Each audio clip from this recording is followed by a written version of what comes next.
Assalamualaikum warahmatullahi wabarakatuh. Alhamdulillah, alhamdulillahi wa bihi nasta'in. Wala aqwatal muttaqin wala udwana zalimin. Wassalatu wassalamu ala syafil anbiya'il mursalin wa alihi washabihi ajma'in amma ba'du. Al-Fadil yang saya muliakan, Tuan Mudir, Tuan Haji Mudir yang saya hormati, para asatizah, para pelajar, para jemaah muslim-muslimat yang dirahmati Allah sekalian. Saya memanjatkan rasa syukur sebab hari ini lah barangkali kali kedua kunjungan saya di sini. Kali pertama, kalau tak silap, saya ceritakan tentang keagungan tamadun Islam Melayu di bumi ini. Tetapi sempena dengan kejatuhan Granada umat Islam di Sepanyol, izinkan saya untuk menceritakan tentang kesan berantai yang akibat daripada kejatuhan Granada. Islam bertapak di Granada selama 800 tahun. Akhirnya kita jatuh. Dan kita mulakan dengan ayat surah Al-Baqarah. A'udzu billahi minasyaitonir rajim. Wa lan tad'a anka al-yahud wan nasara hatta tattabi'a millatuhum. Qul inna Allaha wal huda wa in taba'ta hum ba'da alladhi ja'aka min malakallahi min waliyyin wal nasir. Surah Al-Azim. Dan tidak mungkin redha pada kamu Yahudi dan Nasara sehinggalah kamu ikuti agama mereka. Katakanlah Muhammad, sesungguhnya petunjuk itulah petunjuk Allah. Sesungguhnya petunjuk Allah itulah petunjuk yang hakiki. Dan sekiranya dikau mengikuti hawa nafsu mereka selepas datang pada dikau ilmu, maka tidak ada lagi lah perlindungan daripada Allah. Tidak ada pelindung dan tidak ada penolong daripada Allah SWT.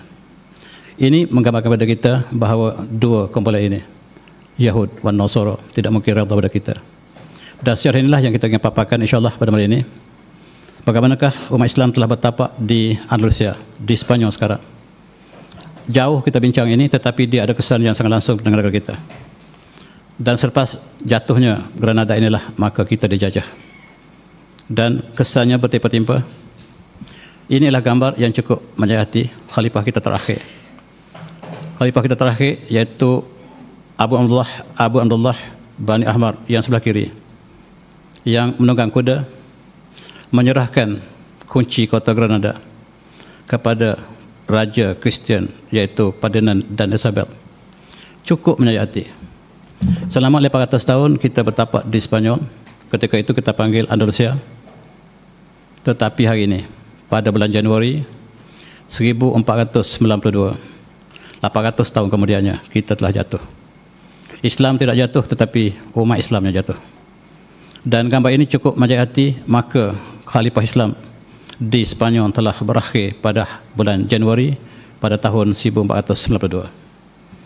Dan mereka merayakan kemenangan ini dengan begitu besar. Mereka merayakan setiap tahun dan tahun demi tahun mereka merayakan sebagai hari kemerdekaan mereka. Kita merayakan pada 31 Ogos hari perayaan kita. Tetapi umat Kristian di Andalusia ataupun Sepanyol sekarang, mereka merayakan pada 3 Januari setiap tahun, dan sekarang sudah mencapai 500 tahun lebih kejatuhan kita di Sepanyol. Ketika kita berada di Sepanyol, kita telah membuka satu lembaran sejarah tamadun yang tidak ada tandanya di Eropah.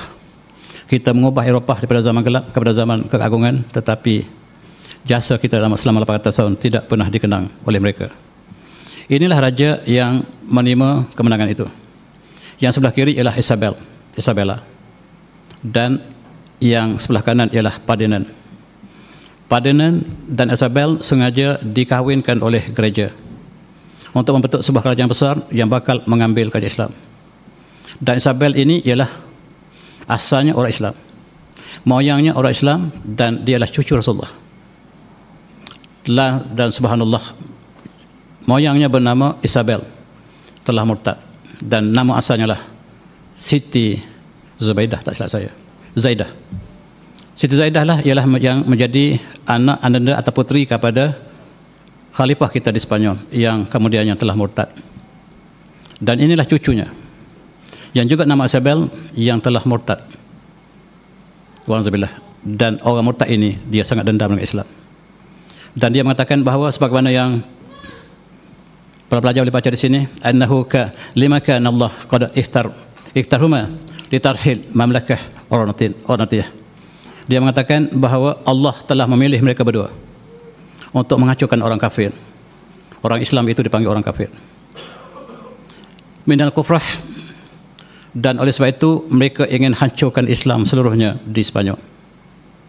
Mereka telah bernazar, keputusan mereka ialah umat Islam harus mati, tidak ada yang tertinggal.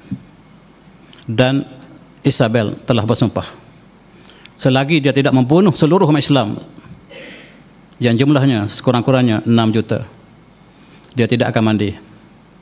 Dan dia tunaikan nazarnya sehingga dia mati, dia tak pernah mandi. Dan katanya dia sangat busuk, sehingga suaminya tak dapat mendekatinya kerana dia benci pada Islam. Dia bernazar dia tidak akan mandi. Hari kematiannya, para pendeta mereka sedang berbincang apakah kita boleh mandi dia kali terakhir, sebab orang Kristian juga mandi mayat. Sekarang tidak lagi. Ketika di Sepanyol mereka juga mandi mayat jenazah seperti kita juga. Sebab dia mengatakan dia bernazar dia tidak akan mandi selama-lamanya. Selama-lama itu apa maksudnya? Mereka berbincang.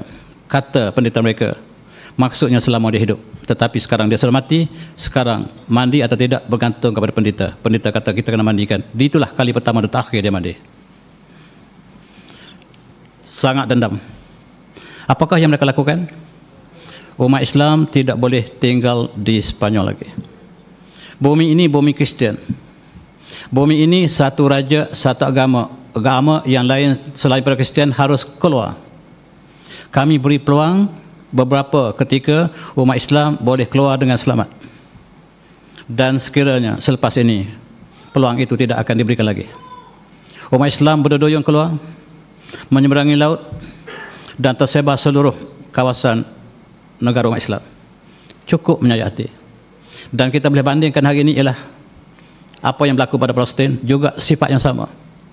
Selepas Yahudi memasuki Palestin pada tahun 1948, gambar yang hampir sama. Umat Islam juga dihalau keluar daripada bumi mereka sendiri. Ini nasib para pelajar sekalian. Apabila kita sudah tidak ada kuasa, orang lain memegang kuasa, maka ini nasib kita. Mari kita renung, sebab mereka yang tidak belajar sejarah, sejarah akan mengajarnya sekali lagi. Oleh sebab itu kita lihat, selepas umat Islam telah keluar sebahagian besar daripada Sepanyol, mereka mengadakan satu mahkamah yang mereka sebut sebagai Mahkamah Taftish Al-Isbaniyah ataupun Andalusia. Di sini umat Islam akan dihukum. Umat Islam tidak boleh hidup di bumi Sepanyol.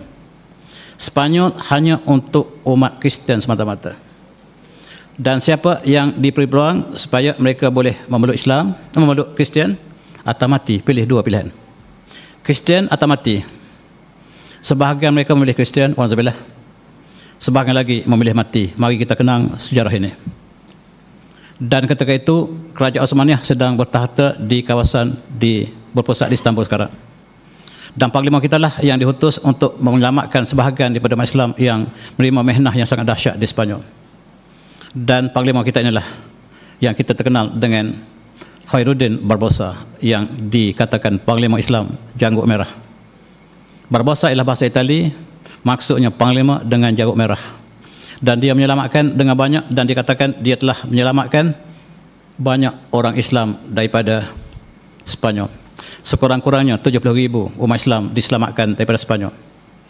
Sebahagian besar dibunuh, dan dengan 36 kapal berulang-alik daripada Osmaniyah menuju ke Andalusia dan membawa sakit-baki umat Islam yang masih dapat diselamatkan. Yang lain dibunuh sepenuhnya. Dan adik-adik, kita tengok juga dalam televisyen kisah Jet Berdy ataupun Jet the Sparrow. Dan dia adalah juga seorang Kristian yang tiba-tiba Allah berikan hidayah kepadanya. Dia ialah mengucapkan syahadah, dan dia adalah berjuang untuk menolong umat Islam yang terperangkap di dalam penjajahan tersebut. Sampai hari ini digambarkan sebagai lanun. Begitu juga dengan Barbosa, digambarkan sebagai lanun, dan dia adalah seorang panglima yang sangat warak. Dan inilah sejarah yang telah dipasukan dan ditontonkan dalam televisyen, menggambarkan panglima dengan kaki kayu ini. Sebenarnya tidak kaki kayu, dia adalah orang yang sihat. Dan kerana mereka benci kepada panglima yang menolong umat Islam di Sepanyol inilah, mereka telah jadikan kisah yang pelbagai untuk menghina Islam dan menggambarkan Islam sebagai lanun. Dan adik-adik, kita lihat begitu juga Jack the Sparrow, yang dia selalu membawa burungnya dan dia menolong umat Islam yang terperangkap. Dan inilah di antara sejarah umat Islam yang malang di Spanyol.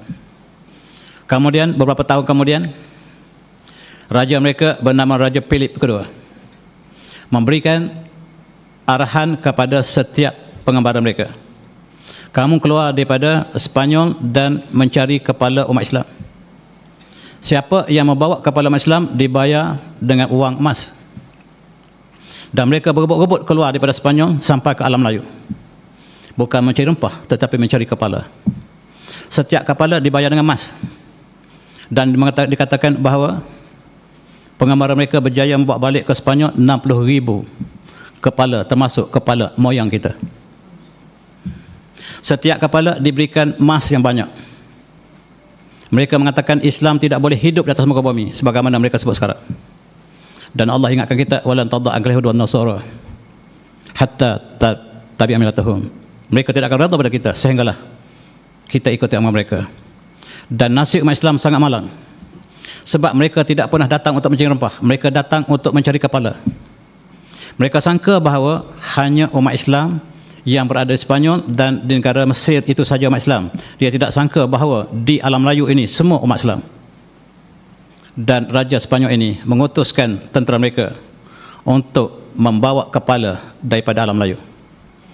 Dan kebetulannya Melaka telah diambil alih oleh Portugis dan mereka mengambil kepala di Filipina. Nasib Filipina sangat malang sehingga pulau yang mengembangkan Islam menjadi pusat Islam yang besar di Manila ini, ataupun Ya Manila nama asalnya, telah dimurtadkan 100%, sehingga Manila sekarang, Filipina, menjadi bumi murtad 100%. Ini antara arahan daripada Raja Philip. Dan pulau yang kita sebut Pulau Maharaj ditukar menjadi Pulau Filipina sampai hari ini. Barangkali adik-adik tidak pernah tahu bahawa Filipina nama asalnya lah Pulau Maharaj, dan ditukar menjadi Filipina sampai hari ini, mengambil sempena nama Philip yang kedua yang sangat ganas dalam konteks dalam Islam. Dan selepas itu mereka memberikan uangnya banyak pada siapa yang dapat bawa kepala balik, kepala umat Islam. Kepala umat Islam ada ciri-ciri tertentu, termasuk janggutnya, sebab orang Kristian tidak berjanggut. Oleh sebab itu janggut sudah cukup untuk membuktikan dia seorang Islam. Maka kepala inilah yang dipersembahkan pada rajanya. Rajanya sekarang menggunakan kepala itu untuk membuat istana yang besar. Gereja di Lisbon digunakan daripada kepala umat Islam yang dibawa balik ke Portugal. Dan itu nasib umat Islam apabila kita tidak kuasa. Selama 800 tahun kita bertahta di Spanyol, kita melakukan pemerintahan yang adil saksama, memberikan ruang kepada orang Islam dan bukan Islam, dan ini terpahat dalam tulisan emas yang dikagumi oleh pengkaji yang sebenarnya. Dan oleh kerana mereka tidak ada ilmu pelajaran, mereka ingin datang ke Madinah. Kenapa mereka ingin datang ke Madinah? Untuk mencuri jasad Rasulullah. Subhanallah. Tugas mereka ialah dihantar Columbus untuk mencari jasad Rasulullah dengan cara apa sekalipun harus dibawa balik ke Vatikan. Kenapa orang Katolik sangat berminat untuk membicarakan? Mereka membicarakan walaupun ditemui seketul tulang, mereka akan bawa ke mahkamah. Dan mereka ingin membawa jasad Rasulullah dibawa kembali ke Vatikan dan dibicarakan. Dan pelayar mereka bernama Columbus tersesat jalan nak pergi ke Madinah sampai ke Bahamas. Dan di Bahamas ini mereka mendakwa mereka temui benua Amerika, bohong. Sebab di situ penuh dengan agama Islam. Orang Apache, orang India Merah, Red Indian telah beragama Islam. Mereka telah mengembara sejak zaman sebelum Andalusia lagi. Sebelum zaman Andalusia dan juga Osmania. Mereka telah membina satu empayar besar di sana. Peta Amerika dilukis umat Islam sebelum Columbus datang lagi. Ini peta umat Islam, lukis, dan umat Islam telah melukis peta dunia. Dan adik-adik kita telah lukis peta dunia di atas gelap. Dan kita namakan tempat-tempat tersebut. Kita namakan pulau yang bernama Al-Hawa, sekarang disebut Hawaii. Kita sebut Siberia, sekarang Siberia. Kita sebut Johor, sekarang asalnya Jauhar. Ya Toba, kita terkadang Ya Toba, sekarang Tasik Toba, dan lain-lain. Kita boleh lihat satu persatu umat Islam menamakan nama-nama ini. Termasuklah benua nama-nama di Amerika Selatan masih kekal dengan nama Islam yang bukan nama Islam, nama Arab. Pelayar Arab telah melukis peta dan mereka mendakwa mereka lah yang menemui Amerika. Mereka nak datang ke Madinah tapi tersesat. Dan umat Islam telah ramai di sana. Dan inilah umat Islam yang masih tinggal sakit baki. Kumpulan Indian Red Indian inilah mereka lah Islam yang kekal. Mereka dibunuh apabila Eropah telah masuk ke Amerika. Mereka membunuh seluruh penduduk asal yang tinggal sakit baki yang sekarang telah dimurtadkan. Nama mereka masih kekal dengan nama-nama Arab. Al Pacino, kalau ada Al depan itu maksudnya orang Arab. Al Gore, maksudnya dia pernah orang Arab. Kalau ada kalimah Al di depan itu maksudnya dia kalimah Arab. Alkohol, alkaline, algae, alkane, semuanya kalimah Arab. Elephant, alfil. Dan kita boleh teris satu persatu istilah yang kita guna sekarang, menunjukkan bahawa kitalah yang mengajak Eropah dalam ilmu ini. Sayang, masyarakat Indian telah dimurtadkan. Dan kita lihat 120 juta umat, sebahagian besar umat Islam dibunuh oleh orang Eropah. Mereka mengambil bumi Amerika sebagai bumi mereka. Mereka mendakwa bahawa Amerika adalah bumi yang mereka temui, sedangkan umat Islam lukis peta jauh lebih awal dari mereka. Pada tahun 800 umat Islam telah berkumpul di sini dan telah membina satu tamadun yang besar sebelum Columbus datang. Dan kita lihat satu sejarah. Bagaimanakah orang Katolik untuk mengambil jasad Rasulullah? Kali pertama ialah kisah mereka menghantar dua wakil mereka dari Vatikan yang katanya asal daripada Morocco, Maghribi, untuk menggali jasad Rasulullah. Kemudian diikuti oleh Alfonso de Albuquerque untuk mencari untuk misi yang sama. Dan dalam misi pertama ini kita lihat Raja Nuruddin Azanki, Mahmud Azanki, Raja Saljuk yang bertapak di Damaskus, bermimpi bertemu Rasulullah sebagaimana diriwayatkan pada tahun 557 Hijriah. Maka Rasulullah dalam mimpi itu mengatakan, anqizni min hadzain. Dan Rasulullah berkata berkali-kali mengatakan, tolong saya dan selamatkan saya daripada dua orang ini. Rasulullah tunjuk dua orang yang wajahnya, mukanya merah. Dan oleh sebab itu Raja Zangki bangun terkejut dan dia bersolat kembali. Dia bangun, berwuduk dan bersolat kembali. Tiba-tiba dia bermimpi yang sama. Rasulullah katakan, anqizni, selamatkan saya min hadzaini, daripada dua orang yang ditunjukkan wajahnya. Dan Raja Zangki tidur sekali lagi, 3 kali berturut-turut dia bertemu dengan Rasulullah. Rasulullah minta dia selamatkan dirinya. Dan selepas mimpi yang ketiga, dia tidak tidur lagi. Dia memanggil Perdana Menterinya Jamaluddin Al-Mausuli. Wahai Memanda, apakah gerangan apa yang saya mimpi tadi? Mimpi Rasulullah adalah mimpi yang benar, wahai tuanku. Dan sekarang saya cadangkan tuanku segera ke Madinah. Ada sesuatu yang tidak kena dengan jasad Rasulullah. Tuanku segera dan jangan maklumkan pada siapa, kita berdua dan saya sediakan satu pasukan untuk kita sama segera ke Madinah. Dan itulah yang saya dapat tampilkan misi tuanku. Mereka segera sampai ke Madinah tanpa ada makluman kepada Gubernur Madinah ketika itu. Gubernur Madinah terperanjat apabila Raja Zangki sampai di Madinah. Sebagian tuan-tuan boleh sampai-sampai baca. Dan katanya kepada Gubernur, saya datang bukan apa-apa, wahai Gubernur, saya ingin berikan hadiah kepada penduduk Madinah. Saya ingin bersedekah pada seluruh penduduk Madinah dan kumpul penduduk Madinah seluruhnya. Dan pada petang itu Baginda Zangki telah memberikan hadiah, membuatkan jamuan yang besar, dan sambil-sambil dia perhatikan wajah yang dia lihat dalam mimpinya. Tidak ada. Dan dia mengatakan, apakah ada lagi? Hal baqi ahadun lam ya'khudh syai'an min sadaqah? Kata Raja Zaki, apakah ada lagi yang tidak dapat mengambil sedekah yang saya ingin sampaikan ini? Kata mereka, ada lagi. Tidak ada seorang pun, kata penduduk gubernurnya, illa rajulaini maghribain, kecuali 2 orang daripada Maghribi.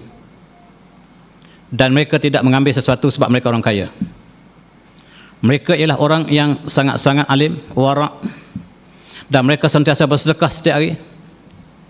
2 orang ini sentiasa bertahajud dan sentiasa melawat kubur Baqi' di sebelahnya, dan sentiasa berpuasa, melakukan segala kebaikan, dan mereka tidak perlukan sedekah. Mereka adalah orang kaya.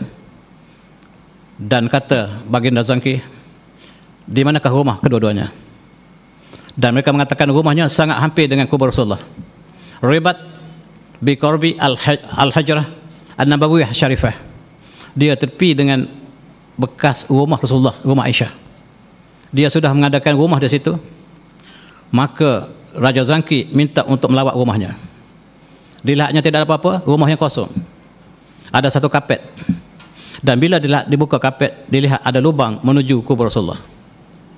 Maka terjadi dialog antara Raja Nurzukin dengan dua orang tadi. Maka mereka mengatakan mereka diutus oleh Vatikan. Diutus oleh penguasa gereja untuk menggali kubur Rasulullah. Dan hanya sedikit lagi untuk sampai ke jasad Rasulullah, subhanallah. Dan sudah ada kapal yang menunggu di Jeddah untuk membawa jasad Rasulullah ke Vatikan. Dan tuan-tuan boleh baca kisahnya. Maka diberikan hukuman. Selepas dipukul barulah dia menceritakan sebenarnya dia adalah wakil daripada Vatikan untuk menggali kubur Rasulullah dan dibawa kembali ke Vatikan untuk dibicarakan. Subhanallah. Dan Raja Zangki memberikan hukuman mati kepada kedua-duanya. Oleh sebab itu Raja Zangki memerintahkan supaya kubur Rasulullah dilingkungi dengan tembaga. Cairan tembaga digali sekeliling kubur Rasulullah sampai hari ini, dan diberikan satu bentuk silinder dikelilingi Rasulullah sebagai gambar ini supaya tidak dapat lagi digali, dan dibuatkan dengan kubah dan ditutup rapat berlapis-lapis demi untuk menjaga jasad baginda Rasulullah yang mulia. Tuan-tuan yang saya hormati, sejak itulah orang kafir tidak dibenarkan datang ke Madinah. Di Mekah memang tidak boleh masuk, tapi Madinah asalnya boleh. Ramai orang kafir berjumpa Rasulullah. Tetapi selepas peristiwa ini, maka Raja Muhammad Zangki mengatakan tidak boleh sebarang orang kafir masuk ke Madinah. Mekah dan Madinah tidak, kedua-duanya tidak boleh dimasuki oleh orang bukan Islam. Hari ini tuan-tuan, di bawah kerajaan Arab Saudi yang baru, kalau kita pergi ke Madinah, lil muslimi faqat, hanya untuk orang Islam saja masuk ke Madinah. Li ghairil muslimin adalah melencong ke kanan, masuk ke kawasan lain. Tetapi hari ini tanda lil muslimin faqat telah dibuang. Dan sekarang orang bukan Islam boleh masuk ke Madinah dengan bebas. Sekiranya tuan-tuan yang ada peluang ataupun yang dipanggil Allah untuk ibadah haji hari ini, untuk tahun ini, jangan heran kalau kita melihat orang yang pakai seluar pendek di kawasan Madinah. Mereka telah masuk ke Madinah, bahkan mereka sudah masuk ke Mekah. Dan pada hari Raja Haji lepas, pada hari Haji ketika kita sedang berkhutbah, sedang wukuf di Arafah, mereka berkeliaran di Mekah.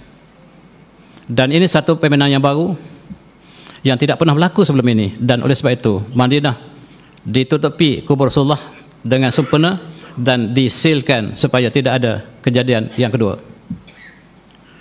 Maka selepas peristiwa ini pertama, ia tidak berjaya. Selepas kejatuhan umat Islam di Granada, sekali lagi mereka memberikan tugas ini untuk mengambil, mencuri, mengambil dan secara paksa. Mereka mengata siri-siri pelayaran mereka bukan untuk jerpah tetapi untuk menggali jasad Rasulullah. Dan siri-siri perjalanan ini diteruskan, dimulakan daripada Lisbon, akhirnya sampai ke Afrika, selatan Afrika. Dan mereka terus pergi ke Madinah. Tetapi ada satu peristiwa yang menghalang mereka masuk ke Madinah, yaitu armada Osmaniyah yang sedang berjaga di Laut Merah. Mereka tidak dapat masuk ke Madinah. Tujuan mereka bukan untuk ke Melaka tetapi untuk ke Madinah. Tetapi apabila disekat di Laut Merah, mereka mengelencong hara ke arah India dan alam Melayu. Dendam kesumat mereka kepada umat Islam dilepaskan di Melaka dan di Filipina. Mereka menghancurkan umat Islam. Dan ketika itu kita sudah berpecah, kekuatan kita tidak ada, kita dijajah satu persatu. Dan inilah mereka berlayar. Selepas daripada Tanjung Pengharapan, mereka telah masuk ke kawasan timur.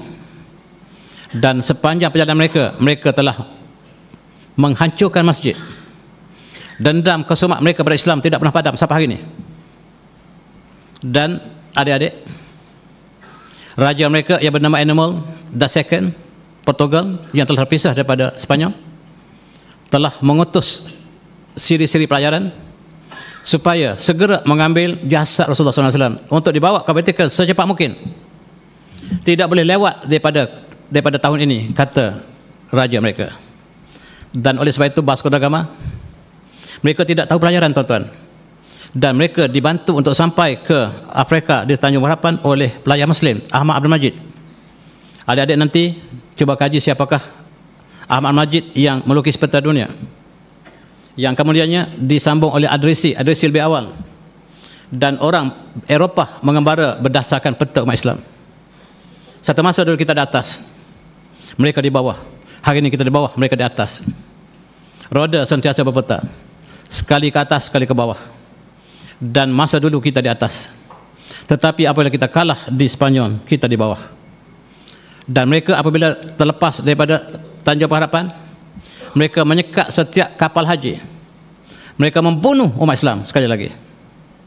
Dan cukup malang kita lihat satu kapal daripada alam Melayu, barangkali orang Jawa, barangkali orang Sulawesi, barangkali orang Filipina, disekat oleh Vasco da Gama, dibunuh seluruhnya, dan harta mereka dirampas, kapal mereka dibakar, maka syahidlah umat Islam yang sedang menuju ke Mekah. Gambar-gambar ini ialah gambar yang barangkali tidak pernah disiarkan. Dan dalam sejarah tersebut, mereka telah membakar kapal yang membawa 700 jemaah haji yang sedang dalam perjalanan ke Mekah. Mereka nak masuk Madinah tidak boleh, sebab armada tentera Osmaniyah sedang berjaga di Laut Merah. Mereka melencong dan mereka temui jemaah haji daripada timur, dan kita jangka daripada alam Melayu. Dibunuh 700 orang moyang kita. Dan dalam perjalanan itu mereka meruntuhkan 300 masjid, dan mereka membunuh laki dan wanita dan mengambil kepalanya untuk mendapat harga emas yang ditawarkan oleh raja mereka. Mereka tak pernah datang untuk cari rempah, mereka tak pernah makan rempah. Makan karipak pun pedas. It's very hot, dia kata, makan karipak kita. Tiba-tiba dia ajar bahawa dia datang dan cari rempah.